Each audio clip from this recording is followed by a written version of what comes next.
Well, hello, my friendly friends.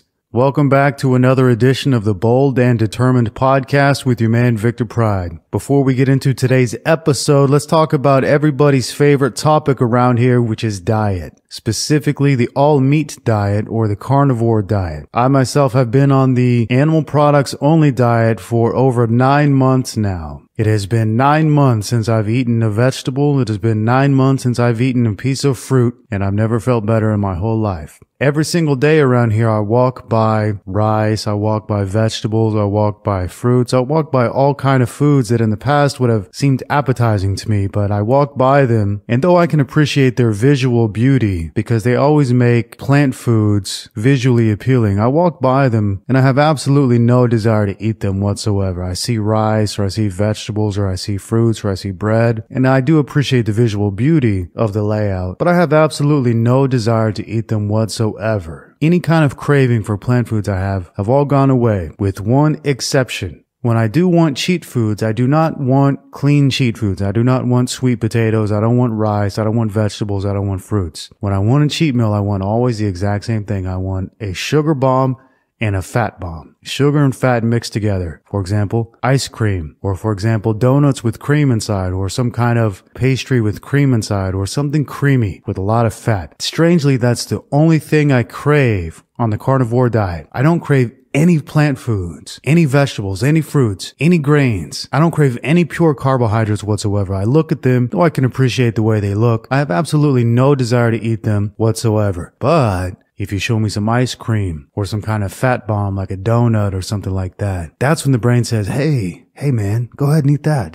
Go ahead and eat that. Of course I don't, except on my scheduled cheat days, which are anywhere between once a month and twice a week, whatever I feel like. I really don't limit myself too much on that. But when I do eat those, I immediately say to myself, shouldn't have done that. My teeth start to hurt. They feel dirty. My stomach hurts. When I eat foods like that, my stomach actually hurts for a good 10 hours afterwards. So if I do have a cheat meal, I always have it at night. And then all night long, I have a stomach ache. And another funny thing about the carnivore diet is that my teeth always feel clean. In fact, I don't even feel the need to brush them. So I do, and I floss every single day, but my teeth always feel clean. It's really a spectacular feeling, knowing that your teeth feel clean just like you came back from the dentist office. But when I have one of those sugar fat bombs, my teeth feel absolutely disgusting. Absolutely disgusting. And everybody in the world knows that sugar rots your teeth. Sugar is what gives you cavities. That is abundantly clear. Everybody knows that. Well, just imagine what sugar is doing to your teeth. That's what it's doing to your insides, to your bones, and to your internal organs and things like that. So it is strange, I think, that I do crave the sugar fat bombs, but none of the other carbohydrate foods. And I've come to the conclusion that it's the dopamine that I crave. It is not the nutrition, because there's really no nutrition in those. There is calories, of course, but there is no nutrition. You'll have to excuse the horn in the background, friends. There is no nutrition, but there is calories, and that's fine. But it is not the calories that I consume, because I eat a lot of meat. I frankly eat until I'm full, and sometimes I eat past until the point of being full. So I'm not in need of calories. I'm not in need of anything, but I do crave that dopamine. So that is one thing to be aware of if you're going to start on the carnivore diet. All of the cravings for the plant foods and the vegetables and rice and bread, all that stuff completely went away from me. The only thing that has stayed is the craving for the sugar fat bombs, because those foods act more like a drug, actually. And you'll notice that if you stay off those foods for a while, then eat them, you get a bit of a head high. You actually do get high eating those foods. So when we talk about wanting carbs or wanting those kind of foods, it's not for the nutrition they bring, it's for the enjoyment or the high that they bring. So I wanted to give you a quick couple words on that. What do you say we get started on today's show?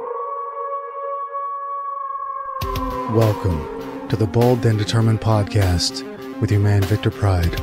And right here on the podcast for winners, we're bringing you motivation and mindset for the killers and real dealers, the makers and the takers, the winners and the grinners, and goddamn, even the sinners too. Let's get started.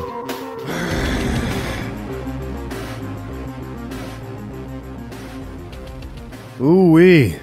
Leo Sinclair from HighTechRebel.com says, Dear Vic, I just want to truly thank you for what an amazing program you have created. I am now finishing my 3rd week of strict monk mode with the prior 48-hour hard reset. Miraculous. Not only did I do a 180-degree turn in another direction, I picked up a completely new trade that I plan on pursuing for years to come. The mental clarity I unlocked during this month was unreal. I took my brand new $1,200 iPhone X to the pawn shop and got a flip phone. I now pay $25 a month versus my $150 a month phone bill. I no longer crave the dopamine, the attention of whores, or the candy-like colors of the smartphone screen. Ooh-wee, my man. This is the power of monk mode, and when you are fully in monk mode, all those cravings go away. Those cravings that I talked about at the beginning of the show, when you set your mind right to full monk mode, they just go away. Now, as you know, I've been doing a bit of traveling. When you're traveling, you break your routine. And that is the hardest time to keep your routine is when you're traveling. Because it's so easy to go get yourself a $25 plate of chicken and rice or to go eat some local food just to try it out. But when you've got that routine settled, you are unstoppable, as Leo has described for us. Benjamin asks, Uncle Vic, how does one best respond to being disrespected? Would you personally consider using violence? Ooh, what a great question.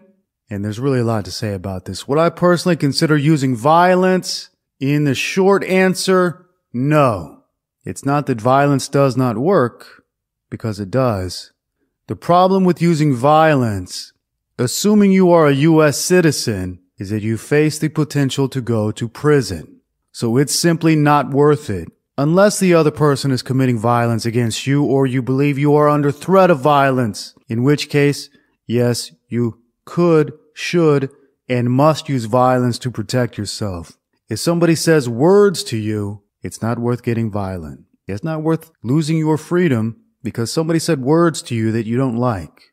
You have to be mentally stronger than to allow words to hurt your feelings so bad that you're willing to do time for them. Of course, it is in the Western world mostly where people do disrespect you because they know that you won't do anything because you're going to go to jail if you do. In other places around the world where you're not going to go to jail for fighting, people don't disrespect you because they know that if they do, they might get their ass kicked and nothing else will happen about it. So it's a very interesting dichotomy. The rudest people I've ever come across, far and away, are Westerners. Where I am now, the people are not exactly polite, falling all over themselves to help you, but they don't disrespect you. In Southeast Asia, the people don't disrespect you. It simply doesn't happen. So the strange and funny thing is that the police state, where you have all this police force out there to serve and protect people, causes people to disrespect you because they know that they can get away with it because you won't do anything. And they're right. If you say words to me, I'm not going to do anything about it. Simple as that. I'm not going to. You know why? It's not worth me losing my time to be locked in a cage because you said some bad words to me. However, if you say some bad words to me in another country, that's a different story. But in 8 years, 9 years of living in other countries, guess how many people have said bad words to me in other countries? 0. Absolutely 0. It never happens because the people understand that without Big Daddy Police protecting them, you have to be polite to people. And that's one thing that I do. I'm not overly polite. I'm not falling all over myself to help people, but I'm not impolite. And if I am impolite, it's for a reason. But these days, generally I'm not impolite to anybody. I'm not nice either. What I am is neutral. I don't show disrespect, but I'm not falling all over myself to help people either. And this I feel is the best way to be. Don't disrespect people. There's no reason to disrespect anybody. Out of the blue, of course. If you know them, if they've done something, if there's a backstory, if there's a history, then yeah, there might be a reason to disrespect them. There's no reason to disrespect a stranger, for example, no matter who they are. But when it comes to violence in other countries, if somebody disrespects you and there is no police force there to come and save you and come and protect you, then it's almost as if you have to use violence. Because if you don't, you're going to be looked at as weak. You're going to be looked at as prey. And in certain situations, violence could and should be used simply to protect yourself. You don't want to be prey in this world. And not every country in the world has the police force of the United States ready and willing to come and arrest anybody for anything, for any reason ever. In a lot of parts of the world, you've got to live with these people day in and day out. If they disrespect you on Monday and you do nothing about it, guess what's going to happen on Tuesday, Wednesday, Thursday, Friday? Disrespect, disrespect, disrespect, and more disrespect. So you've got to protect yourself. You've got to care for yourself. You've got to have self-respect. And the issue of violence is an issue of where you live in the world. That's really what it boils down to. And even in America, you might still be forced to use violence if you live in, say, a poor neighborhood where the police don't like to come and round people up. And if you've got to live with these people every single day and they disrespect you, you do have to show people that you cannot be disrespected. But if somebody cuts you off on the highway, in the parking lot, steals your parking space, says something bad to you, no reason to use violence there. But if you've got to spend day in and day out with people and they disrespect you, sometimes you're just going to have to punch them in the mouth. Regarding violence is a fun topic. Does violence work or does it not work? Well, the governments of the world generally outlaw violence, so that must mean violence doesn't work, right? Well, I'm not so sure about that. We have previously discussed the reason why things are laws or rules, and that is generally so the ruling powers can have a monopoly on that. And if violence didn't work, why do we have a police force that uses violence? Why do we have a military that uses violence? It seems that violence does work for many things. It also seems that violence is outlawed for the general population, you and I, so that certain other factions can have a monopoly on violence, be it the military, be it the police force, things like that. So it does seem that violence does work. But one-on-one violence does not work. I'm not promoting violence, nor am I saying that you should be violent. You should not be violent. One-on-one violence absolutely never works. Does not work. But when you have an army of 100,000 people using violence, then it works.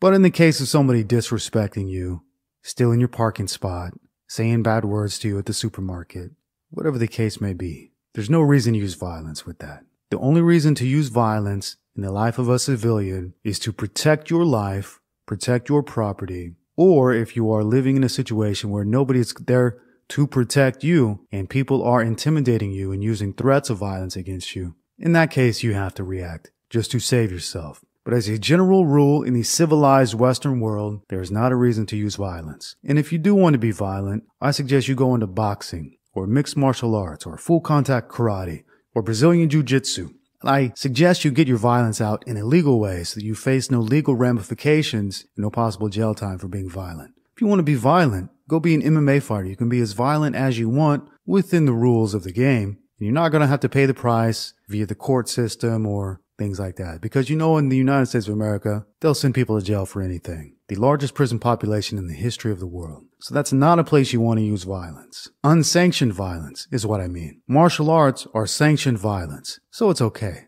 Don't use unsanctioned violence in the streets. The worst thing can happen is that you get into a fight with somebody and they die. Ooh, that's the worst thing that could happen. You could be looking at years and years and years and years inside of a place where you don't want to be. So, is violence acceptable? In some situations, yes. In most situations, absolutely not. Spencer asks, as far as legally, how far will you go to punish someone who has wronged you? I've met a guy who is trying to steal $10,000 from my business. I may have the opportunity to sue or file charges and get him thrown in prison. He's a real scumbag, but I would rather just get the money back he took, but I'm tempted to stoop to his level and make his life hell for trying to cuck me. Okay, this depends on the situation as well. In general, I would just like to get back whatever it is they took from me and move on with my life. I don't want to use the court system for anything. I just don't. I don't trust the court system. I don't like the court system. I don't want to be involved in it.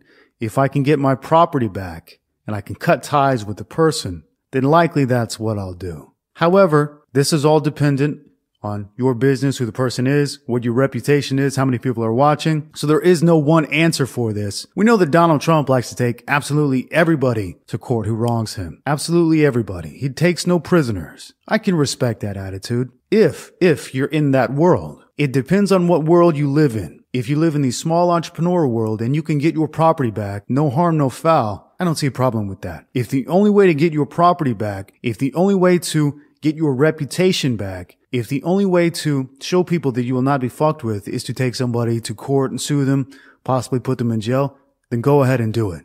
Again, this is situational. I've been pretty lucky in my career that I've had to deal with very few court cases, and I'd like to keep it that way. So if I can deal with things outside of the court system, outside of the governmental system, I will do that. But again, like everything in this life, it's situational. Depends on the situation. If somebody wrongs me to a degree that I cannot recover, and the only option is to sue them, take them to court, press charges, of course I will do that. You should have a pretty good bank account though when you do that, because you're going to pay astronomical fees and lawyers and court costs. And I personally don't like dealing with attorneys at all. If I cannot deal with an attorney, that's what I'll do. If I cannot deal with a contract, that's what I'll do. I like doing business actually without a contract. I like doing handshake deals with people I know that I can trust. I personally would not go into business with somebody I could not trust. I would not go into business with somebody I had to have a contract with. If I require a contract with somebody, that shows me right away that's not somebody I want to do business with. And this is not so common in the modern world, because in the modern world, a lot of people are snakes and they're slithering here, slithering there, trying to steal everything from you. Just don't do business with those people in the first place. That's really what it boils down to. Have a sixth sense and be able to see snakes, and don't do business with them. And it's really as simple as that. Of course, sometimes you don't know. Sometimes you're new to the game, you're new to business, you're young, whatever the case may be, and you do deals with the wrong person. I've been there. You learn from it and you move forward. Darnay asks, I just wanted to ask you, how should I deal with irritating, buffoonish people who aren't necessarily initiating violence towards me, but who are so annoying in a passive-aggressive way that they tempt me to do violence to them? Well, if you can, cut ties with those people. Don't ever see those people again. If these people are calling you on the telephone, don't answer the phone. If they're knocking on your door, don't answer the door. If they're living in your neighborhood, move to a different neighborhood. Like you said, the best option is to ignore these buffoonish people. Rise above it. If they cause anger in you, don't allow them to cause anger in you. It is not a proactive approach to allow buffoons to cause anger in you. What does that make you? If a buffoon can cause anger in you, what does that make you? That makes you also a buffoon. If you are so easily played by buffoons who can make you angry by being buffoonish, guess what? You're exactly like they are. So rise above it. In fact, I would suggest going into monk mode to learn how to deal with your emotions and not let other people play you like a fiddle, especially buffoonish people. Because if buffoonish people can play you like a fiddle, that means you are also a buffoon. John asks, Vic, I started eating only carnivore diet after starting monk mode. I wake up at 4 a.m. to do my meditation and stretch routine to be ready to tackle the gym by 5 a.m. The only supplements that I've ever taken before are pre-workouts. That was 3 years ago. My question for you is, what red supplement will you recommend for somebody who wants to add supplements to his workout regimen in an effort to try and lose weight? Okay, if you want to lose weight and you are not using supplements, but you are following the right diet, the right routine, the best supplement for you is a supplement called Red Burner. Red Burner is going to do a couple of different things for you. It's going to give you pre-workout energy. So it acts a little bit like a pre-workout supplement, but it's also going to help you burn fat throughout the day. So if you're trying to burn fat so you can see the muscle cut, so you can see the abs, so you can look better, so you can feel better, start with 1 a day and work up to 3 tabs a day. If you're not used to supplements and you're on the carnivore diet, 1 is going to be plenty strong for the first week or so. So start small, build up as time goes by. Octavio asks, can we reuse melted butter, as in melting butter to cook something, then storing it for cooking again later? No. You don't want to use and reuse melted butter. You absolutely don't. If you want to use oil over and over to cook with, you want to use lard, which is pork fat. That's what people of the past did. They cooked all of if they were cooking vegetables, they would reuse pork fat from their bacon or from their pork or whatever. This is what all people of the past did. They kept a jar of pork fat near the stove, and every time they would cook pork, they would render some of the fat, pour the fat in the jar, and they would reuse it over and over and over and over and over again. And nobody ever got sick doing this. This is what people did in America. It's what they did in Vietnam. It's what they did in Europe. This is what people of the past did before we had vegetable oil. And I see people buying vegetable oil by the gallon, not understanding they're just giving themselves heart attacks, diabetes, cancer, all kinds of nasty things down the road. Vegetable oil is not something you can make for yourself in nature. It is completely unnatural, and nobody should be using vegetable oil to cook. If you want to use something to cook and use it over and over and over again, use lard, which is pork fat. When you use butter to cook, use it once and done, then throw it away. Butter is not something you want to use over and over and over. He also asks, did you get headaches when starting out on the carnivore diet? I personally did not get headaches starting on the carnivore diet. I actually felt great from day one. However, many people will get headaches, they'll get body aches, muscle aches, they'll get all kinds of different problems. This comes from cutting out carbohydrates from your diet. It's not a matter of starting a new diet. It's a matter of going through the withdrawals of not having the drug-like carbohydrates in your system anymore. So, for example, when people stop drinking coffee, everybody knows that they get headaches. because they're going through the withdrawal of the coffee leaving their system. The same thing can happen to you when you cut out carbohydrates from your diet. You go through withdrawal. You can get a headache. You get a stomach ache. You can get diarrhea. You get all kinds of different things that should be gone within about 2 weeks for most people, but it could take up to 6 weeks. So understand that it is perfectly normal in the first 2 to 6 weeks to get a headache or whatever the case may be. When you start the carnivore diet, that is because you are cutting out the carbohydrates from your system and you are going through withdrawal. Money Study asks, what would make you renounce your U.S. citizenship and become a citizen of another country? This is a really great question. A really great and a really deep question. There's a lot I have to say on this. I don't know if I'll be able to say everything in this episode because I did get a lot of great questions this time. But let me go ahead and cover this for you. As any United States citizen who is an entrepreneur who travels the world knows, there is a big problem with the way the U.S. government taxes its citizens. And that big problem is this. As a U.S. citizen, you are taxed on your worldwide income, whether you live in the United States or not. You are taxed worldwide, anywhere in the world. This makes you a slave to the U.S. tax system if you are a U.S. citizen. Guess how many other countries in the world do this to their citizens? None. The United States is the only country in the world that taxes its worldwide citizens on income made outside of the United States when they do not live in the United States, with the exception of one shithole dictatorship in Africa called Eritrea, which does the same thing, but that's a shithole dictatorship. So, the U.S. has the distinction of being tied with a shithole African dictatorship for having the worst worldwide tax system in the world. On top of this, any U.S. citizen who has a bank account outside of the United States must report this to the IRS via FATCA. A new piece of legislation came about in 2011 called FATCA. If you do not report your U.S. bank accounts to the United States government, and friends, this is not people who are hiding cocaine money in Colombia or hiding drug money in Switzerland. These are people who have bank accounts in Great Britain just so they can deposit their paycheck and pay their rent. If you don't fill out the proper forms, they can take up to 50% of what's in your accounts. Actually, they can even take more. They can take up to 300% more than you even had in the accounts. So Americans are getting a very raw deal when they travel the world.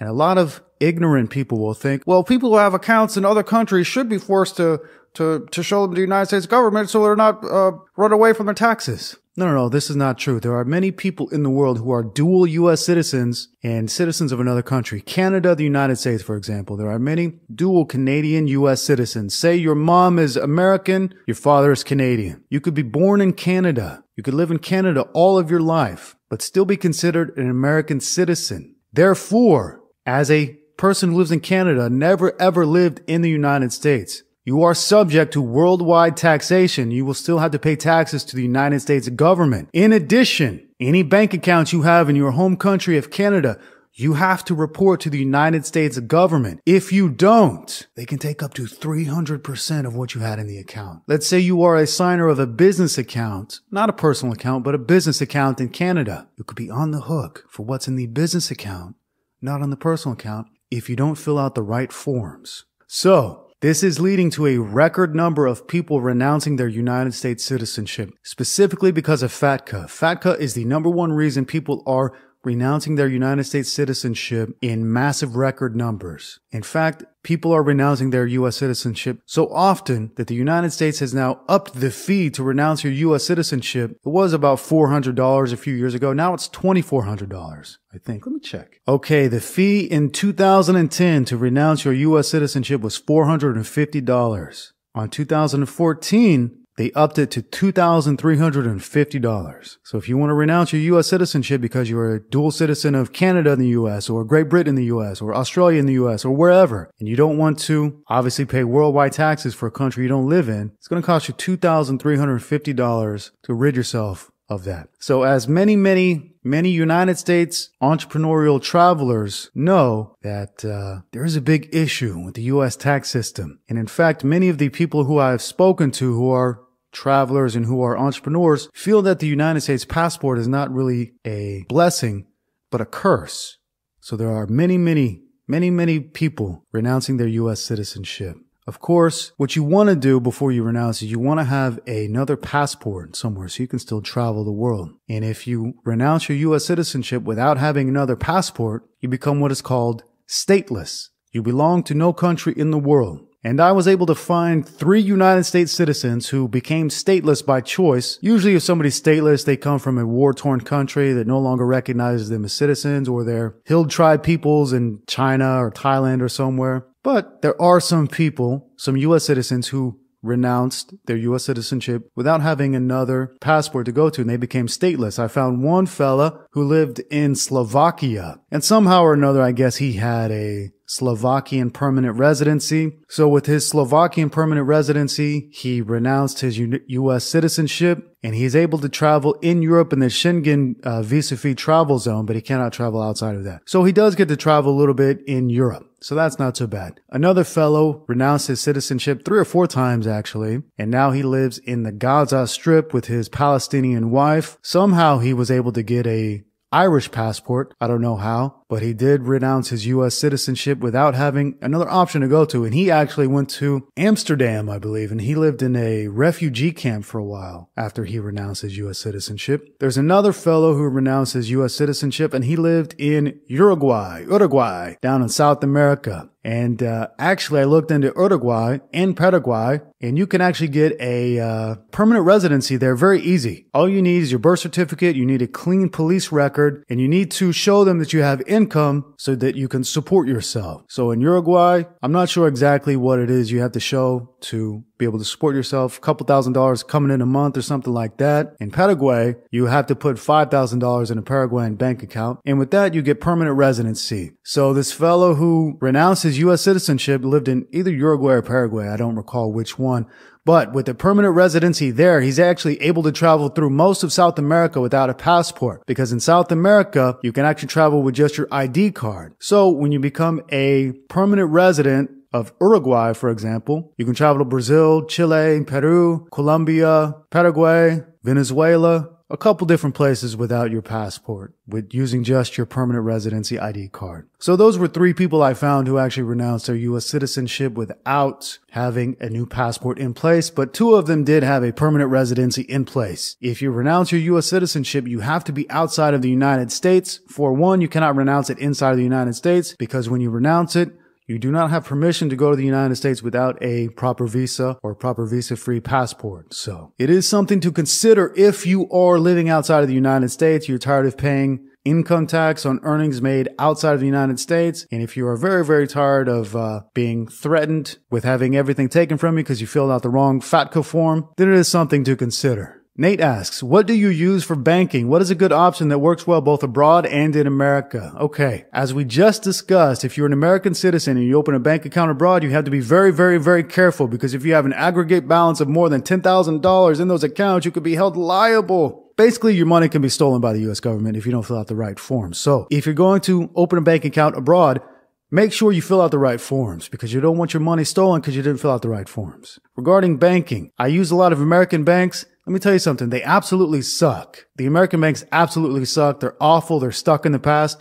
American banks do not understand international banking whatsoever. So one of the best banks I used was Hong Kong. Hong Kong is great.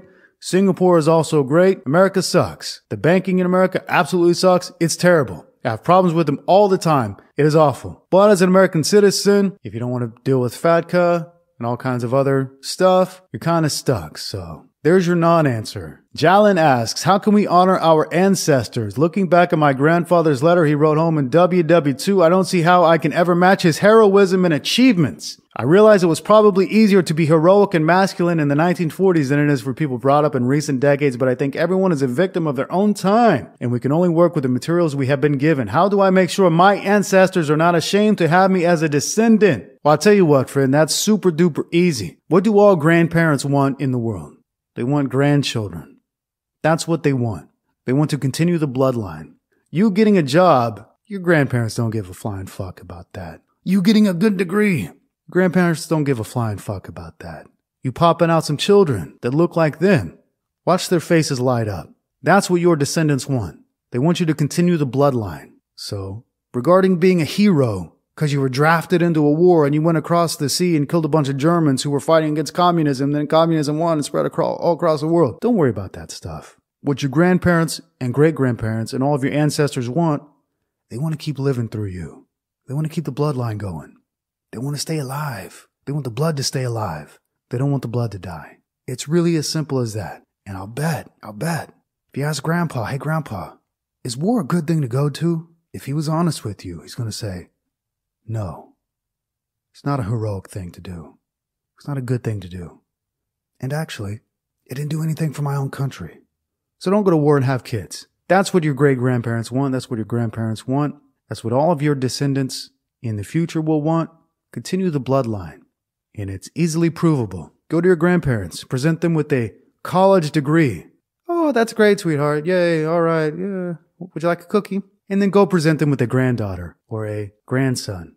And watch their eyes light up. It's plainly obvious what your ancestors want. Rambo asks, hey Victor, a guy friend of mine who I've known for 17 years recently came out and said he identifies as a female. This completely goes against my beliefs.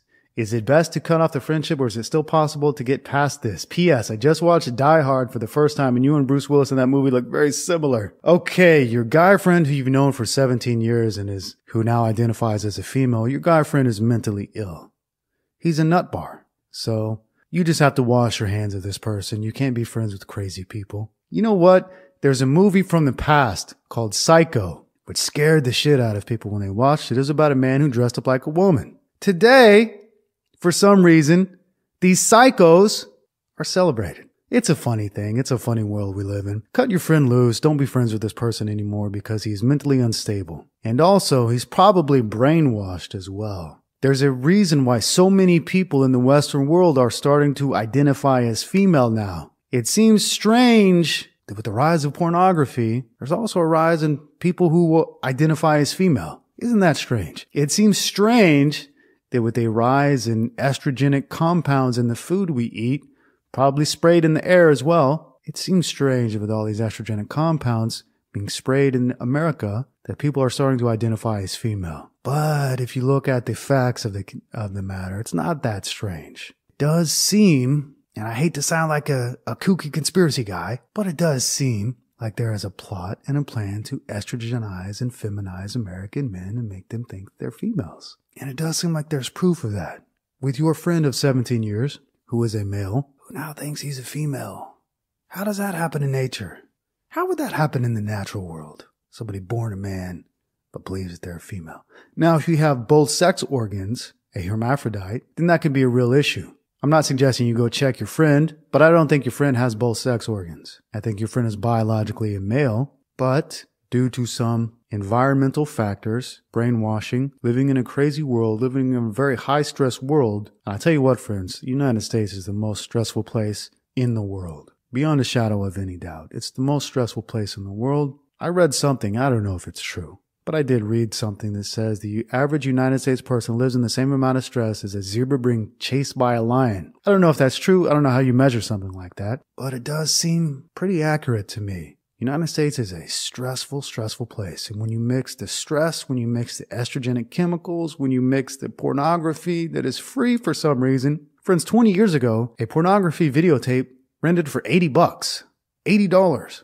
How is it free today? In abundant. What used to cost so much money, it's free today. Don't you find that a little bit strange?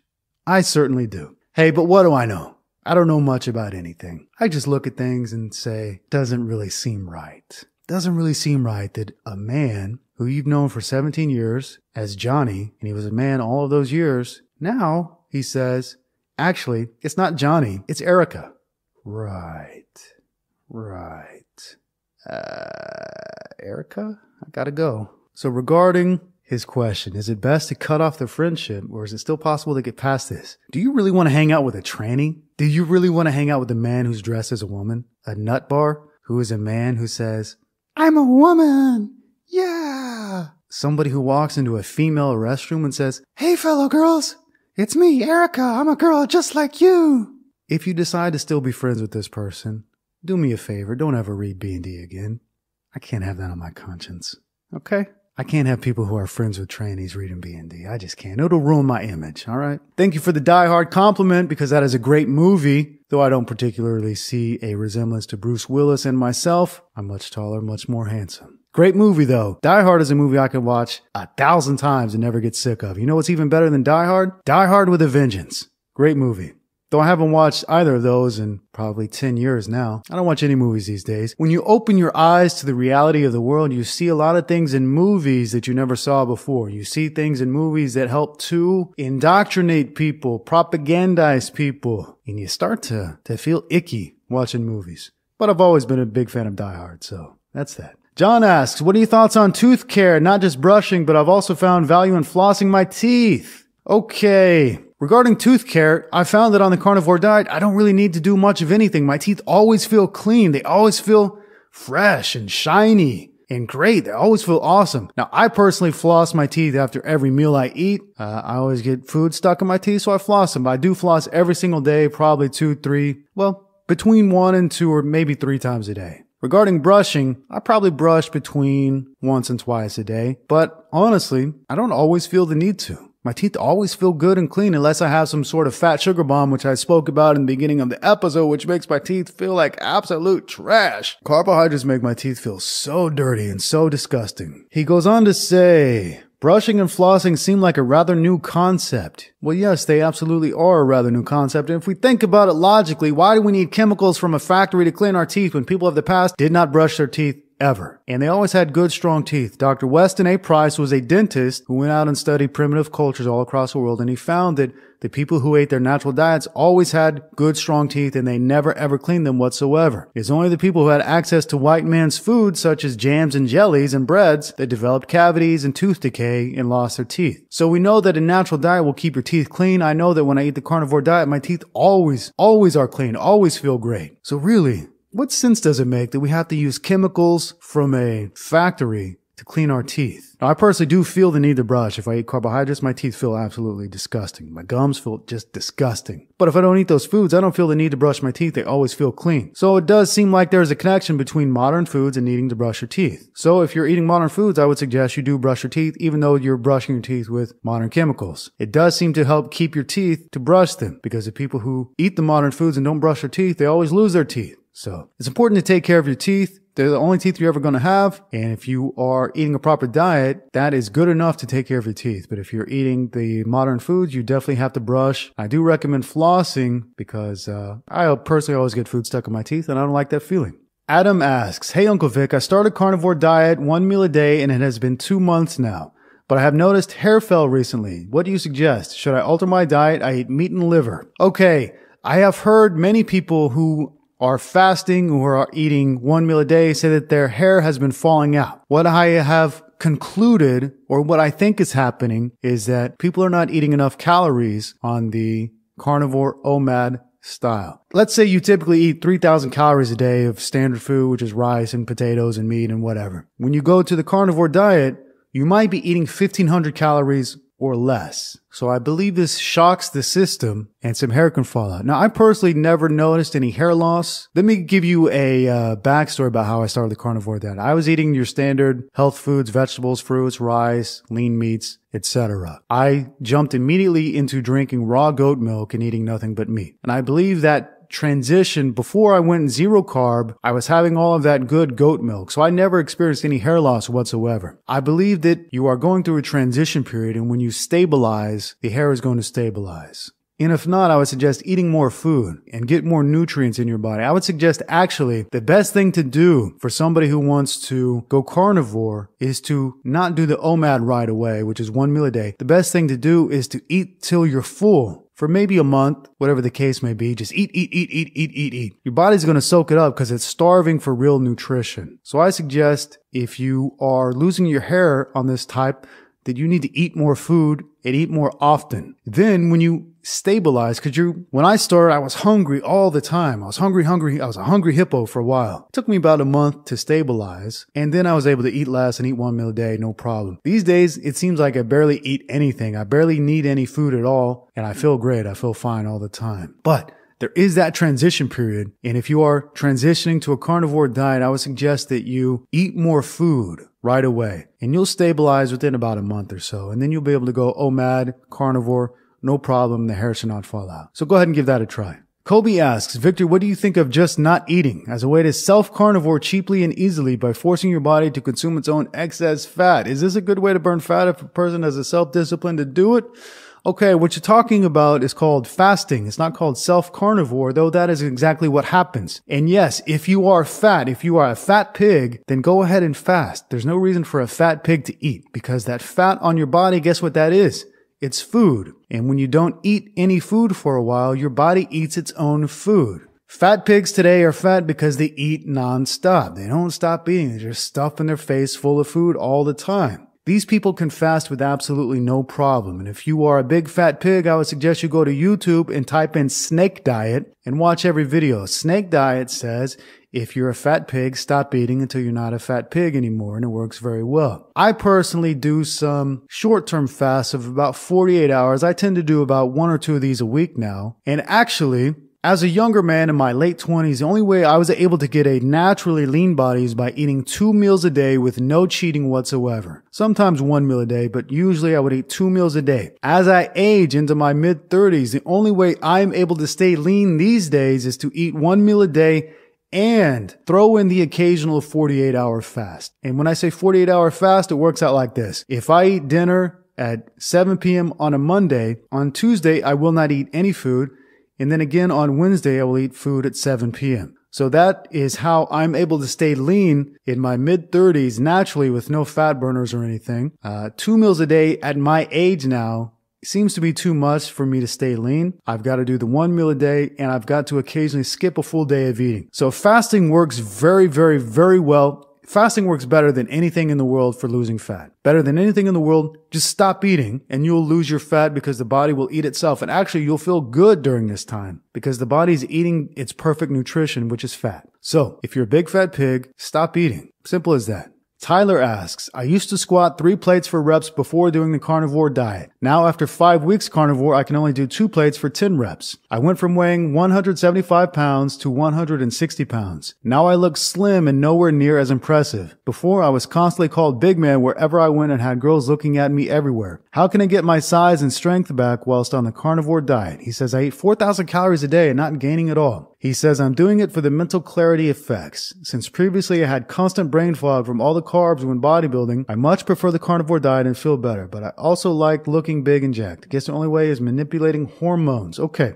Generally, when people lose strength on the carnivore diet, it is a matter of calories. Because like I said just a moment ago, let's say you were eating 3,000 calories a day beforehand of rice and vegetables and meat, and then you go to only meat. Often, you're eating about half the calories you were eating before. So somebody who was eating 3,000 calories before, and they go to just meat. Meat is so filling and so satiating, you might just be having 1,500 calories. So a strength athlete has to have calories to get strong. Now, this fellow said he was eating 4,000 calories a day, so this is a tricky question here. If he's actually eating 4,000 calories a day and has been eating 4,000 calories a day this entire time, which he may or may not have been doing, then he might need to add some form of carbohydrates to his diet. The best form of carbohydrates, if you want to stay clear of brain fog, the best form of carbohydrates is going to be raw milk.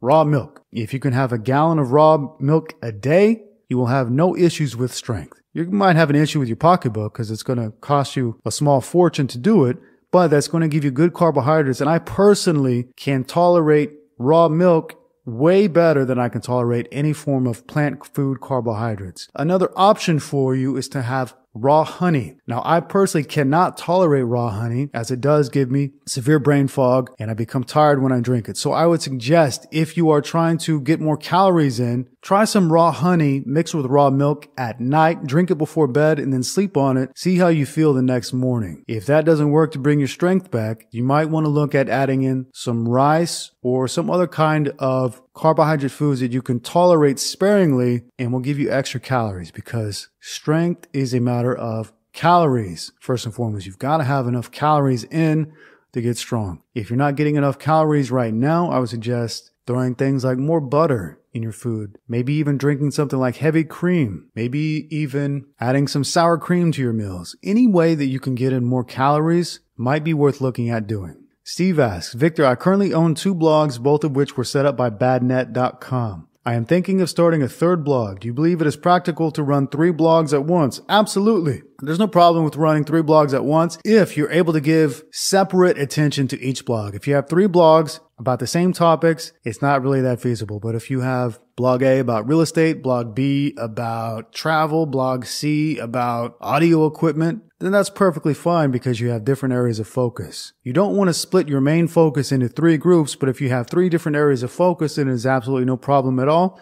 And in fact, behind the scenes here at B&D Enterprises, we run a couple of other blogs as well, notably johndoebodybuilding.com. So absolutely, there's no problem. And I would actually suggest not just having one blog, but having multiple blogs because you want multiple streams of income. So I would suggest putting your focus into one at a time and building it out one at a time. And then when one is built out, then you build out another one. Then when another one is built out, you build out another one. That way you're always adding multiple sources of income. So if anything happens to one of them, you've got the others to fall back on. So it's a great idea to have more than one blog. Octavio asks, I would really like to hear you talk about how other people's thoughts about us can influence our life. Okay. Other people's thoughts can influence our life. This is why sometimes curses can be effective. And it is also why when you eat your mom's cooking or your wife's cooking or your girlfriend's cooking, it always tastes better than when you eat food at a restaurant. Because when somebody who loves you is cooking for you, they put good thoughts into the food because they want you to enjoy the food. They think about you enjoying the food as they cook it. And then when you eat it, it tastes incredible. Even though they might not be a great chef, even though the food might not really be that good. But to you, it tastes incredible because it was prepared with love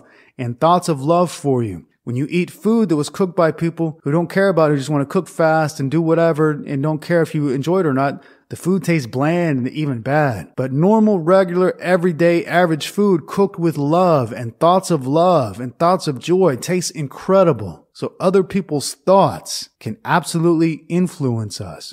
We can feel other people's thoughts. If you walk into a room somewhere where a couple has been fighting and they don't say anything, but you walk into that room, you can just feel it in the air. You can cut the tension in the air with a knife. You can feel their thoughts in the air. Likewise, when you walk into somewhere happy, even though nothing is being said, you can feel it in the air. So thoughts send out vibrational patterns into the world, and we can read them subconsciously. We can't read them like a book, but we can feel them and we can understand what thoughts are saying.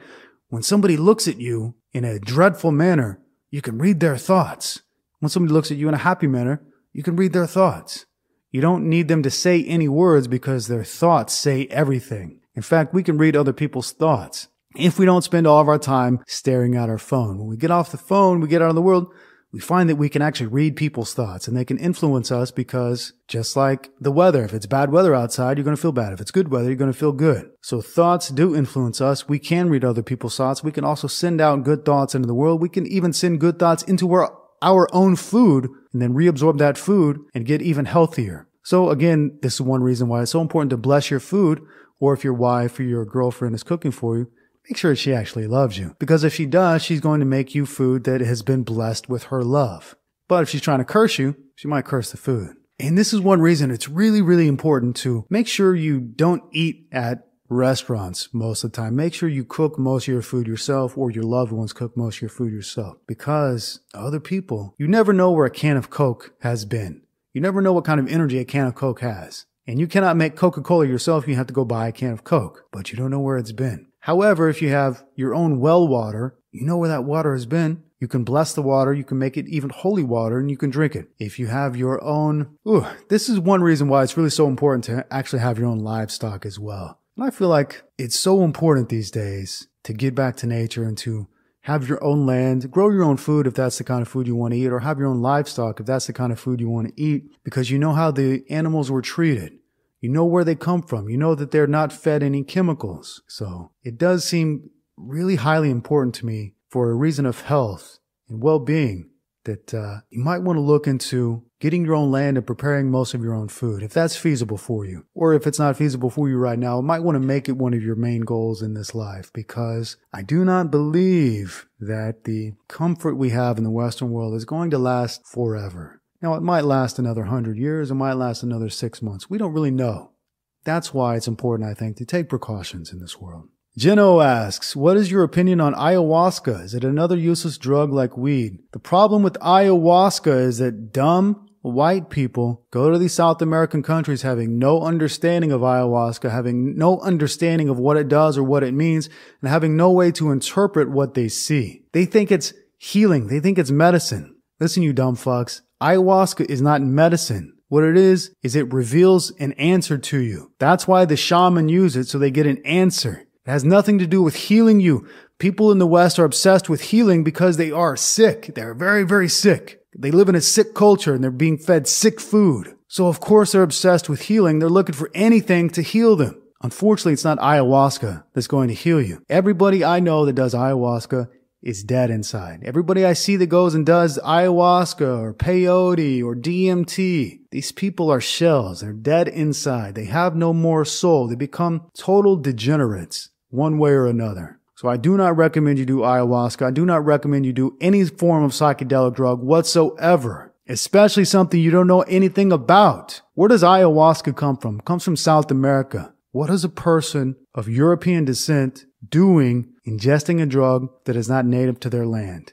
If you want to do some kind of drug, you've got to do the drug that is native to your land, because then that drug is meant for you. Ayahuasca is meant for the people who live where ayahuasca is. It's not meant for everybody in the world. That's very important to understand. Those people have thousands or tens of thousands or even hundreds of thousands of years experience with it. They know how to use it or not use it, because most of those people don't use it. They know that it's a deadly drug and that the people who use it go nut bar. But the shamans have an understanding with it. They have a ritual. They don't just fucking take the stuff. They go out and they gingerly pick it. They gingerly prepare it. There's a preparation that is essential for all of these types of things that Westerners have no idea about, and they just casually ingest it and they fuck themselves up. So don't do ayahuasca. Don't do DMT. Don't do anything you don't know about, because the results and the consequences are not going to be good. Joseph asks, what are your thoughts on electromagnetic radiation? My thoughts are as follows. We are being radiated via 5G, 4G, 3G, Wi-Fi, smart meters, all kinds of things that are not natural for the human body, not good for the human body, causing all kinds of distress, cancers, sickness, anxiety. So electromagnetic radiation is real. It's not good for us. I'm not suggesting everybody in the world needs to go be a hermit and live out in the middle of nowhere, but if you want to be physically healthy, that seems to me to be the only option at this point. So, which is unfortunate, because people need to live around other people. We need to live in communities. Even we need to live in cities. But when the cities are poisoning us, what option do we have? What option do we have? You tell me, what option do we have in this world? One option you do have, if you've got a smart meter on your house, I would suggest you call your power company and say, change this smart meter to a regular meter, because a smart meter seems to be the most damaging thing that we have in the Western world. Eric asks, do you like women with big tits and big ass? Well, to a certain point, to a certain extent. Somebody like Kim Kardashian, she disgusts me. Her ass is disgusting. It's revolting. Makes me want to vomit. So this obsession with big asses, no, I'm not into it. I don't approve of it. Not into it. It's totally disgusting, and this is a totally new thing in our culture. In the past, men like big tits. The big ass thing is very new. It seems like that's what black guys like, but it's not what white guys like. White guys are fond of the large breasts. Black guys are fond of the large asses. So it seems like we have co-opted that part of their culture and exalted it, or whatever the case may be. So I'm not into it. However, a good size derriere, good sized breasts, and a trim waist is a notice that the female is very healthy and would be able to give you healthy children. So it's a marker of health. So this is why people like large breasts and a, not gigantic ass, but a large ass, because this shows that she will be able to have healthy children. Now, if she's got big breasts, big ass, and a big fat belly, she's just a fat pig. But if she's got big breasts, a nice trim stomach, and a nice large ass, that shows that she is very capable of borning healthy children for you, because a woman borns children, she creates the children using her own tissue. A lot of that tissue comes from the breasts and the derriere. That is how the child is made. It is made from the fat from those areas. That is why we are attracted to large breasts and large butt, because it shows that she will be able to create healthy, strong, powerful children, because children are made from the mother. They're not made just from the food that is ingested. It is not as though a child is made from food. A child is made from the mother. And the more fat the mother has on her breasts and her butt, the more a child is going to be healthy, vibrant, and strong. So that is why we like large breasts and large butt. Me personally, I think the asses are much too big today, and that is for the very specific reason that most of the large asses we see today are fake. They're implants. They're not real asses. They're fake, disgusting implant asses. And I'm personally disgusted by them, and that is that. Bill asks, what are your thoughts on working a manual labor job or business in order to stay in shape whilst getting paid? I've got absolutely no problem with working a manual labor job, but you've got to be very careful about one thing. Most manual labor workers eat absolute trash day in and day out. Watch them when they go to the 7-Eleven, the small supermarket. Watch the food they get. They're getting soda and candy and bread. They're not eating real food. This is going to catch up with them later in life. Later in life, they're going to have absolutely no energy whatsoever. If you want to work a manual labor job, that's great. That's fine. That will keep you strong and healthy, but only if you eat proper food with it. These guys work so much, they feel like they can eat anything, but they're not thinking long term. You've got to have essential fatty acids. You've got to have protein. You've got to eat meat to stay healthy, sharp, and strong into your old age. When these guys get older, these guys who have been eating nothing but junk food every day for 20 years, they start to have no energy whatsoever. They start to just come home and crack open a beer and eat some Twinkies and Yoo-Hoos because they've got no energy to cook food or prepare food or do anything. In fact, these guys are in danger of actually hurting themselves on the job later in life because they're going to have no energy from eating this disgusting junk food. These are the type of guys that accidentally cut their finger off while working because they've been spending 20 years eating junk food. So working a manual labor job in itself, I don't believe is going to rob you of your energy and vitality. It is when you combine all of that work with these junk foods, which actually sap your nutrition from you, which act as anti-nutrients, that you are going to be paying a very hefty price in the future. So working manual labor job is fine. Make sure you bring your steak and eggs to eat and you don't eat what the other guys eat. You're going to watch them. Watch every guy who works on the street, every guy who does construction. Watch what they eat. It is entirely junk food. It's entirely candy, soda, bread. They're never eating real food. They eat absolute junk, and they're going to pay a very dear price for that in the future. Charles asks, hi, Victor, you say that people should not have children with someone of a different race. What is your view on people who are already mixed? For example, I'm half white and half Filipino. Should I find somebody who is also half white and half Filipino to have children with?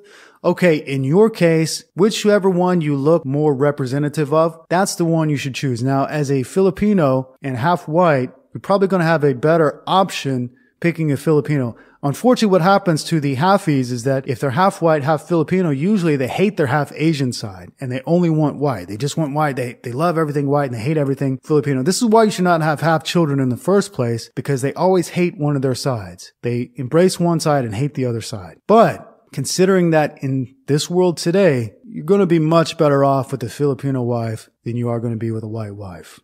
Much better off.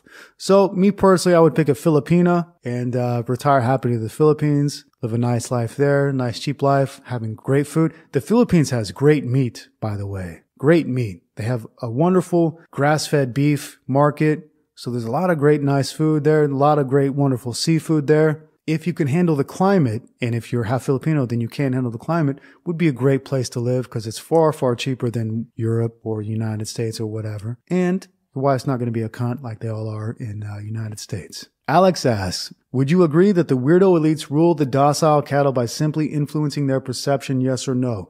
That is true. They do influence the perception. They do that through television mainly. They do that through marketing, things like that. So yes, they absolutely do influence our perception, but it goes a lot deeper than that. They do a lot of tricky things that I don't want to get into right now, but they influence our perception. They do a whole lot more. Ben asks, hi Vic, just curious with women and dating. I'm in my late 20s and I want to continue with self-improvement for a few more years and settle down perhaps in my mid-30s. In your own opinion, is it too late to have kids? Okay, it isn't too late to have kids. Men can have children into their 70s, possibly even 80s. The problem comes in is that who are you going to marry? Who are you going to find? Generally, the best suitable women to marry are somewhere around your own age range. It is not normal that, say, a white man who is 35 is going to be able to find a 20-year-old white woman to marry. A 20-year-old white woman is generally going to marry someone who's 22, 23, 24, 25, something like that. The age gap is not prevalent in our cultures. Now, in Asian cultures, it doesn't seem to be a big thing, but in our cultures, it is not generally socially acceptable to have a big age gap. So The risk you run when you want to wait till your mid-30s that you're not going to have access to all of the best females anymore, to all of the fertile females anymore. They're going to be with people who are closer to their own age. So this is a bit like women saying, I'm just going to get my degree and work my career and then have children when I'm 35. Hey, great theory, but it usually doesn't pan out in reality. On the other hand, not really a great idea to get married today. If you're American. If you're any other nationality, it's fine to get married. If you're American, it is a terrible, terrible idea. So we've got to weigh the pros and cons, and you've got to make your decision on your own.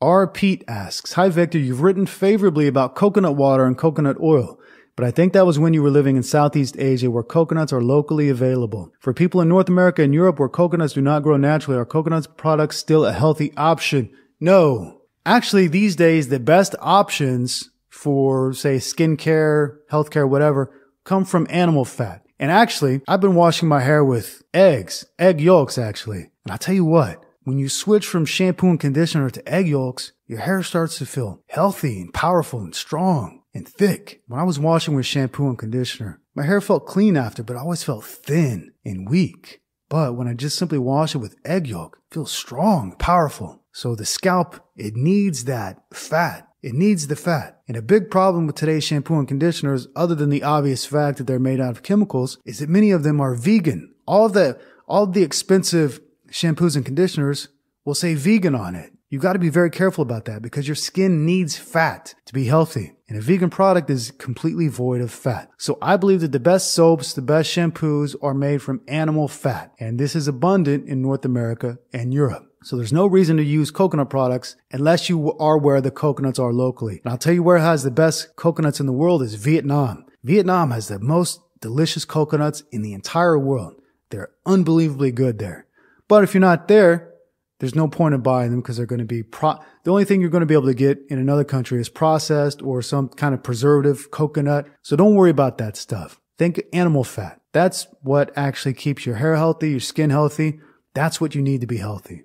Joseph asks, I'm a 20-year-old man. My health is perfect. I follow a strict carnivore diet, only drink water, and have been lifting weights for years. I have thrown away all unnecessary possessions and now can fit everything I hold into a backpack. I live in London. I currently have $5,000 saved up. My goal is to focus on becoming wealthy and building an empire. Where would you start if you were in my position? I have absolutely no debts and I left school at 17. I'm a 20-minute train ride from central London, which is basically the financial capital of the world.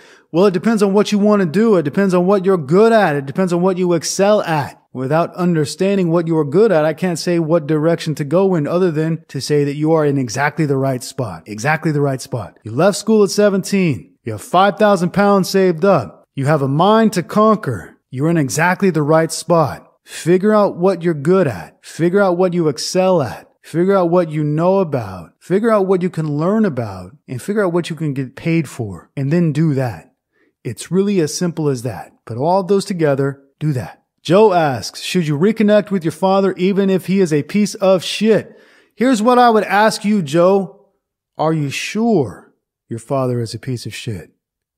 How do you know that? Did he do something to you directly? Or did a certain somebody in your life tell you that? A lot of women in the world poison their own children against their fathers. So I would suggest you take a real deep look and ask yourself, is he really a piece of shit? Or did somebody tell me that?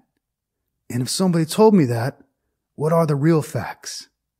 Because a lot of children were poisoned against their fathers when actually the fathers did nothing wrong.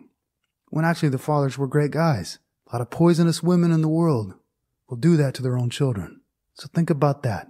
John asks, hey Victor, do you plan on being a roaming nomad all your life or do you think you will ever own property someday? Maybe a cabin in the wilderness somewhere.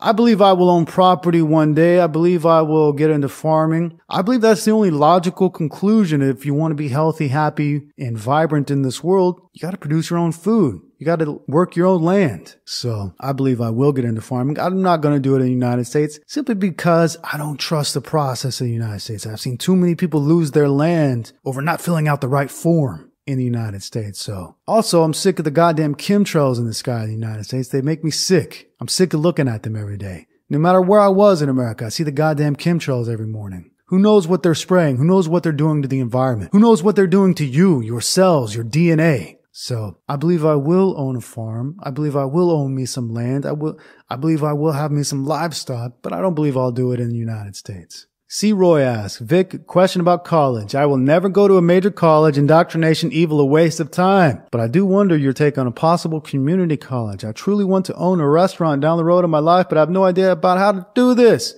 Well, I'll tell you what, friend. Nobody who's going to teach you at a community college knows how to run a restaurant either. So, complete and utter waste of time. If you want to open a restaurant, the last place you're going to learn about opening a restaurant is at a community college. The best thing you can do is to go work at a restaurant and work with somebody who actually owns a restaurant. Don't work at a chain restaurant. Work at a restaurant where the owner is there every day. Watch and learn. Listen and learn. Ask questions where you can. Be in the restaurant every day as much as you can and make sure that A, you really want to do that, and B, you learn as much as you can from a person who is really doing it instead of learning from some theoretical dipshit at a community college. You're going to learn absolutely nothing at a community college because those people have never had real jobs in their entire life. And they're not even good enough to teach at a real college. They have to teach at community college. Nothing you can learn about opening a restaurant at community college.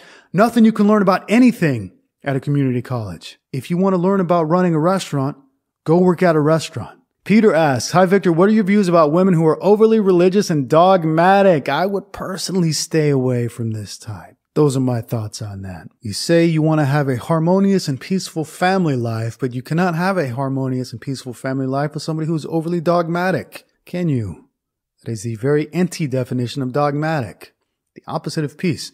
Now, she can be religious, she can want to go to church, she can blah, blah, blah, blah, blah, but someone who was overly religious, overly dogmatic, that's probably not somebody you want to be around long term. And there's also a delusion in the world that if somebody is religious or they're Christian, that they're also a good person. That is totally a delusion. One really has nothing to do with the other. A lot of people I've met in the world, a lot of the biggest pieces of shit that I've met or have known in the world were overly religious and dogmatic. So, would not want to be with one of those ladies long term. Roger asks, hi Vic, what do you predict for the white population in the near future of even a few thousand years? I'm from Australia and I'm aware in the USA there is a Black History Month, etc. Here in Australia they celebrate the Chinese New Year and other minority holidays. As soon as something about white pride is discussed, a big red light comes on. I don't see why we don't have White History Month. I respect all races, but why are whites not allowed by society to be proud? We have pretty much invented all sports, majority of the world's languages, civilizations, the list is endless. And whites are less than 10% of the world's population and shrinking. How do we stop this? Ooh, that is a doozy of a question, friends. What do you say we cover that in the next episode of the Bold and Determined podcast? We'll start off with the history of white culture and we'll learn why are we being prevented from even discussing it. And until next time, my friendly friends, have a nice day.